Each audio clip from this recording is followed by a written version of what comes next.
name is Eliana Njiku Klasangitai. I am 11 years old. I am East Africa's youngest climate change ambassador and Kenya's youngest Mashujaa. I'm concerned about climate change and the climate crisis because one, I chose to do this personally and I can't just stop halfway through the journey. I call it a climate crisis because one, the ice is melting, that's a crisis, that's a disaster. Two, there's too much drought. Vegetation is drying up. Basically, if you think about it and if you go deep into it, you see that it's actually a crisis, not a change.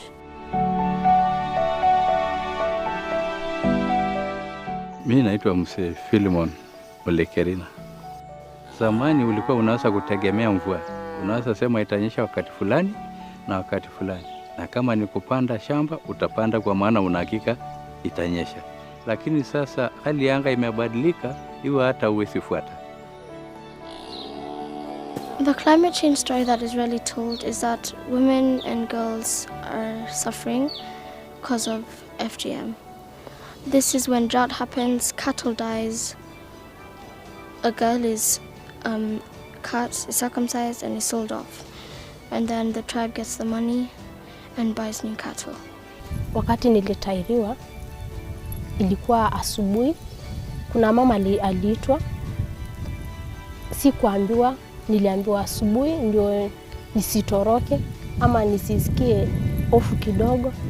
But nilisikia ni kitu yenye nilikuwa nasikia ni mbaya, but si kwa uamuzi wangu. Na ilikuwa pia familia walikuwa wanasema hakuna kukaa wasichana kwa familia bila kutairiwa. Nikieleza umuhimu ama nikijaribu kuelewa vizuri umuhimu ya ukeketaji kwa jamii ya Kimasai, ni haina sababu kamili, haina kabisa. Kwa maana mimi binafsi sijapitisha watoto yangu kwenye ukeketaji. Inasemekana ama inajulikana, sisi tunasema kabla hujapitia ukeketaji wewe ni msichana tu, mtoto. Lakini ukishafanywa ukeketaji umekuwa bibi, mwanamke. Sasa unaweza olewa, na sana hiyo ndio umeleta sababu ya ukeketaji. Right now we're in Kajiado County. Our aim here is 1, to plant about 50 trees. Number 2, to sensitize and raise awareness for anti-FGM.